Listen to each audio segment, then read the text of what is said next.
2007ஆம் ஆண்டு போல் இருக்கும். கோயம்புத்தூரிலே நல்லா என் குருமடத்திலே நாங்கள் படித்து கொண்டிருந்தோம். இப்பொழுது இருக்கின்ற அரடு சகோதரர்களுக்கு, பிரதர்ஸ்க்கு குருவாக ஆவதற்கு படிக்கின்ற குருமட மாணவர்களுக்கு கைபேசியை, செல்ஃபோன் கொடுக்கின்றார்கள். இப்பொழுது ஒரே காரணம், படிப்பிற்காக, மேற்படிப்பிற்காக அவர்களுக்கு இப்பொழுது கொடுக்கின்றார்கள். ஆனால் நாங்கள் படிக்கின்ற பொழுது 2007 போல் நான் தத்துவியல், ஃபிலாசபி செகண்ட் இயர் 2ஆம் ஆண்டு படித்து கொண்டிருந்தேன். இந்த குருமடத்திலே படித்த அனைத்து அருட் சகோதரர்களுக்கும் அருட் சகோதரர்கள் அனைவருக்குமே தெரியும், பிரதர்ஸ் எல்லாருக்குமே. என்னுடைய கைகளிலே ரேடியோ நாங்கள் வைத்து கொள்ளலாம். கையில் எல்லாருமே நாங்கள் எஃப்எம் வச்சுருப்போம். எனவே இரவு நேரத்தில் சற்று நேரத்தை பொழுதுபோக்குவதற்காக நாங்கள் எல்லோருமே அந்த ரேடியோவை பாடல்களை கேட்டு கொண்டிருப்போம். இரவு 9 இருக்கும். ஹலோ எஃப்எம், அந்த எஃப்எம்ஐ நான் கேட்டுக்கொண்டிருக்கின்றேன். ஒவ்வொரு நாளும் இரவு 9 மணிலிருந்து 10 மணி வரை ஒரு நிகழ்ச்சி அந்த தொகுப்பாளர் தொகுத்து வழங்கி கொண்டே இருப்பார். ஒவ்வொரு நாளும் அது நடந்து கொண்டே இருக்கும். அன்று ஒரு நாள் இரவு நேரம் 9 மணிக்கு அந்த எஃப்எம்மில் கேட்டுக்கொண்டிருந்த பொழுது அந்த நிகழ்ச்சி தொகுப்பாளர் இந்த ஒரு கேள்வியை அந்த நேயர்கள் யாரெல்லாம் தொலைபேசி மூலமாக தொடர்பு கொண்டு அந்த எஃப்எம் நிலையத்திற்கு தொடர்பு கொண்டு யாரெல்லாம் கேட்கின்றார்களோ, பேசுகின்றார்களோ, அவர் அனைவருக்கும் இந்த ஒரு கேள்வியை அன்றைய நாளிலே அவர் அந்த நிகழ்ச்சி தொகுப்பாளர் கேட்டார். கடவுள் இந்த நேரத்தில் உங்களுக்கு முன்பாக தோன்றி ஏதாவது ஒரு வரம் கேட்டால் நீங்கள் என்ன கேட்பீர்கள்? இதுதான் அந்த கேள்வி. அதே கேள்வியை நானும் உங்கள்கிட்ட கேட்குறேன். கடவுள் இந்த நேரத்தில் உங்களுக்கு முன்னாடி திடீர்னு வந்து நின்று உங்களுக்கு என்ன வேணும் அப்படின்னு கேட்டால் நீங்கள் என்ன சொல்லுவீங்க? முதல்ல இந்த பக்கம் இருக்க சொல்லுவாங்க.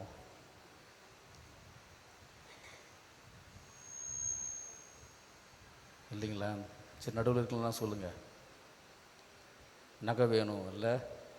முதல்ல நமக்கு தேவை இப்போதைக்கு, அதுக்கு முன்னாடி சிலிண்ட்ரு இப்போ தேவை. கேஸ் சிலிண்ட்ரு தமிழகத்தில் கிடைக்கல. இப்போதைக்கு அதான் கேட்பாங்க. விலையுறந்த பொருள் இப்போதைக்கு அதுதான். இந்த பக்கம்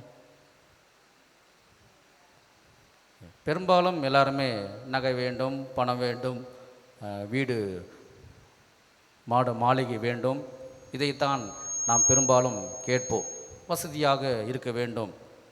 பிரியமானவர்களே, 9 மணிலிருந்து ஒரு இரவு 9:50 வரை நான் கேட்டுக்கொண்டே இருந்தேன். கடைசியாக ஒரு நேயர் வந்தார். அவருக்கும் அந்த கேள்வியை நிகழ்ச்சி தொகுப்பாளர் கேட்டார். கடவுள் இந்த நேரத்திலே உங்களுக்கு முன்பாக தோன்றி என்ன வர வேண்டும் கேள் என்று சொன்னால் என்ன நீங்கள் கேட்பீர்கள்? அந்த கேள்வியை அந்த நேயரிடம் கேட்டபொழுது நேயர் அழகாக சொன்னார், சார், கடவுள் இந்த நேரத்தில் எனக்கு முன்பாக தோன்றி ஏதாவது வரம் கேள் என்று சொன்னால் நான் இதைத்தான் கேட்பேன். இப்பொழுது இருக்கின்ற என்னுடைய அம்மா தாய் மறுஜென்மத்திலும் மறுஜென்மம் என்று ஒன்று இருந்தால் இப்பொழுது இருக்கின்ற என்னுடைய அம்மா தாய் அவரே மீண்டுமாக எனக்கு அம்மாவாக தாயாக இருக்க வேண்டும். அதைத்தான் நான் கேட்பேன் என்று அந்த நேயர் சொன்னார். இப்பொழுது கூட எனக்கு அந்த நிகழ்ச்சி நினைவில் இருந்து கொண்டே இருக்கின்றது. இயேசு கிறிஸ்துவில் பிரியமான சகோதர சகோதரிகளே, நம்முடைய வில்லியனூர் புனித லூர்து அன்னை பெருவிழாவை கொண்டாட நவநாள் எடுத்து நாம் ஜெபித்து கொண்டிருக்கின்றோம்.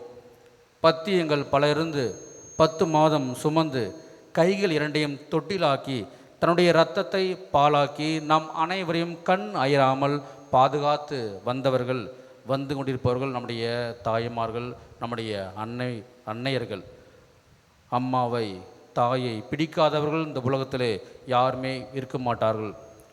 இது சமுதாயத்திலே நாம் பார்க்கின்ற அன்னையர்கள், தாய்மார்கள். அன்னையருக்கெல்லாம் அன்னையாக, தாய்மார்களுக்கெல்லாம் தாயாக இதோ வில்லியனூர் இப்பொழுது லூர்து அன்னை நமக்காக அவர் காத்து கொண்டிருக்கின்றார். இன்றைய நாளிலே நமக்கு கொடுக்கப்பட்டிருக்கின்ற அந்த தலைப்பு என்ன என்று பார்க்கின்ற பொழுது, அன்னை கன்னிமரியால் விடியற்கால நட்சத்திரம். விடியற்கால விண்மீன் என்கின்ற அந்த ஒரு நல்ல ஒரு அழகான கருத்திலே நாம் சிந்திக்க இருக்கின்றோம்.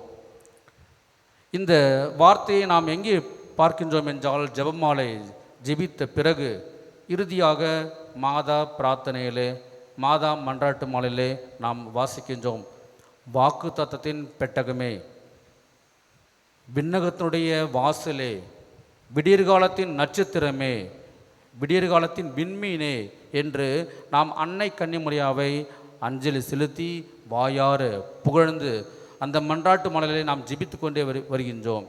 விடியற்கால விண்மீன் என்று அன்னை கன்னிமரியாவை ஏன் நாம் அழைக்க வேண்டும்? இப்போ இந்த நேரம் பார்த்தோன்னா விடியற்காலம்னு சொல்ல முடியாது, கொஞ்சம் நேரம் காலை, ஒரு சிலருக்கு இந்த நேரம் நடுராத்திரி போல், முக்கியமாக ஒரு சில இளம் தம்பதியினருக்கு, இளம் உள்ளத்தினருக்கு, சின்ன பசங்களுக்கு ஸ்கூலுக்கு போனால் கஷ்டப்பட்டு ஏஞ்சி காலையில் ஐயோ ஸ்கூலுக்கு போகணுமே என்று வேண்டா வெறுப்போட இந்த நேரத்தில் எழுந்து அவன் பள்ளிக்கு கல்லூரிக்கு இளம் உள்ளத்தினர் போவாங்க. விடியற்காலம் என்று சொன்னால் தோராயமாக ஒரு விடியற்காலம் காலை 4 மணிலிருந்து 6 மணி வரை நாம் சொல்லலாம். எனவே இந்த நேரத்தை விடியற்காலை என்று சொல்கின்ற பொழுது இரவு முடிந்து பகல் ஆரம்பமாகின்றது. அதைத்தான் நாம் விடியற்காலை என்று சொல்கின்றோம். வண்ணங்கள் அனைத்தையும் பிசைந்து வானத்திலே நாம் தூக்கி எறிந்தால் ஒரு அழகான ஒரு செவ்வானம் தோன்றும். அந்த நேரத்திலே பார்க்கின்ற பொழுது சின்னதாக அது சூரியனா அல்லது சந்திரனா என்று தெரியாமல் ஒன்று இருக்கும். அதற்கு பக்கத்திலே கண்டிப்பாக உங்கள் அனைவருக்கும் இந்த அனுபவம் இருக்கும். ஒன்னே ஒன்று கண்ணே கண்ணே என்று ஒரே ஒரு நட்சத்திரம் காலையிலே தோன்றும். ஒரு சிலர் நீங்கள் அதை கவனித்திருப்பீர்கள். இருக்கிற பிஸியில் இருக்கிற நம்முடைய வாழ்க்கை முறையில் அதெல்லாம் நம்ம கவனித்திருக்க மாட்டோம். ஒரு சிலர் கண்டிப்பாக கவனித்திருப்பார்கள். எனவே ஒன்னே ஒன்று கண்ணே கண்ணே என்று ஒரு நட்சத்திரம் ஒன்று தோன்றும். அதுதான் விடியற்கால விண்மீன். பிரியமானவர்களே, அன்னை கன்னிமரியாவுக்கு எதற்காக நாம் விடியற்காலத்தின் நட்சத்திரம், விடியற்காலத்தின் விண்மீன் என்று நாம் கூறுகிறோம் என்றால், மாதா அன்னை கன்னிமரியால் பழைய ஏற்பாட்டினுடைய அவர் இறுதியாகும். விவிலியத்திலே புதிய ஏற்பாட்டினுடைய முதல் அழகான ஒரு புனித பூமியாக, ஒரு புண்ணியமாக, நட்சத்திரமாக அன்னை கன்னிமரியால் இருக்கின்றார்கள். இதற்காகத்தான் அன்னை கன்னிமரியாவை விடியற்காலத்தின் விண்மீன், விடியற்காலத்தின் நட்சத்திரம் என்று நாம் கூறுகின்றோம்.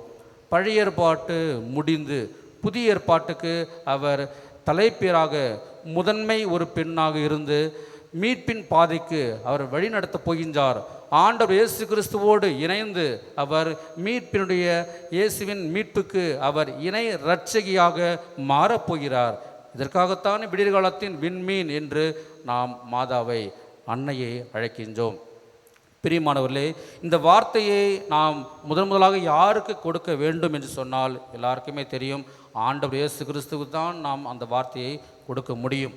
இருந்தாலும் அன்னை கன்னிமரியாள் கடவுளுடைய தாய், இறைவனின் தாய், இயேசுவின் தாயாக இருப்பதால் இந்த வார்த்தையை கண்டிப்பாக அவருக்கு கொடுக்கலாம். அதில் எந்த ஒரு மாற்று கருத்தும் இல்லை. கடவுள் தொடக்கத்திலே இந்த உலகை படைத்த பொழுது தொடக்க நூலிலே வாசிக்கின்றோம், பகலை ஆள்வதற்கு ஒரு ஒளி பிழம்பை அவர் ஏற்படுத்தினார், இரவை ஆள்வதற்கு ஒரு ஒளி பிழம்பை கடவுள் படைத்தார், விண்மீன்களையும் படைத்தார் என்று நாம் விவிலியத்திலே வாசிக்கின்றோம். எனவே இந்த பகலை ஆள்வதற்கு ஆண்டவர் இயேசு கிறிஸ்து கடவுள் நமக்காக இருக்கின்றார்கள். இரவை ஆள்வதற்கு அன்னை கன்னிமரியாள் நமக்காக அவர் காத்து கொண்டிருக்கின்றார். பழைய ஏற்பாட்டிலே பார்க்கின்றோம், என்னாகமும் அதிகாரம் 24 இறைவசனம் 17 வாசிக்கின்றோம், யாக்கோபின் குலத்திலிருந்து ஒரு விண்மீன் தோன்றும் என்று நாம் விவிலியத்திலே வாசிக்கின்றோம். பிரியமான சகோதர சகோதரிகளே, நம் அனைவருக்கும் தெரிந்த ஒரு இறை வார்த்தை திருவெளிப்பாடு ஆகமம் அதிகாரம் 12 இறைவசனம் 1 நாம் பார்க்கின்றோம். கதிரவனை அவர் ஆடையாக அணிந்திருந்தார், நிலா அவருடைய காலடியில் இருந்தது, 12 விண்மீன்களை அவர் முடியாக சூடியிருந்தார் என்று அன்னை கன்னிமரியாவுக்கு நாம் புகழாரம் சூட்டுகின்றோம். கிறிஸ்துவில் பிரியமான சகோதர சகோதரர்களே, நம்முடைய வில்லியனூர் புனித லூர்து அன்னை பெருவிழாவை சிறப்பிக்க நவநாள் எடுத்து ஜெபித்து கொண்டிருக்கின்றோம். நான் செல்கின்ற இடமெங்கும் எப்பொழுதுமே இந்த கருத்தை நான் சொல்லி கொண்டே இருப்பேன். முன்னாள் பாப்பரசர் திருத்தந்தை 2ஆம் ஜான் பால் அடிக்கடி அவர் கூறிக்கொண்டே இருப்பார், நீங்கள் கத்தோலிக்க கிறிஸ்தவர்களாக இருக்கின்றீர்கள் என்றால் முதலிலே அன்னை கன்னிமரியாவுடைய பக்தராக இருக்க வேண்டும் என்று கூறுவார். எனவே ஒரு நாள் முழுவதுமாக செல்போனை நோண்டி கொண்டும், வாட்ஸ்அப்பை பார்த்து கொண்டும், ஃபேஸ்புக்கை பார்த்து கொண்டும், தொடர் நாடகங்களை சீரியலை பார்த்து கொண்டு நேரத்தை வீணடிப்பதற்கு, பொழுதுபோக்குவதற்கு அதிக நமக்கு நேரம் இருக்கும். ஆனால் ஒரு ஜெபமாலையாவது நாம் அன்னை கன்னிமரியாவுக்கு ஒப்பு கொடுத்து விட்டு நாம் உறங்க இரவு நேரத்திலே நாம் செல்கின்றோமா? ஒரு 10 ஜெபமாலையாவது நாம் சொல்லிவிட்டு நாம் உறங்க தூங்க போகின்றோமா?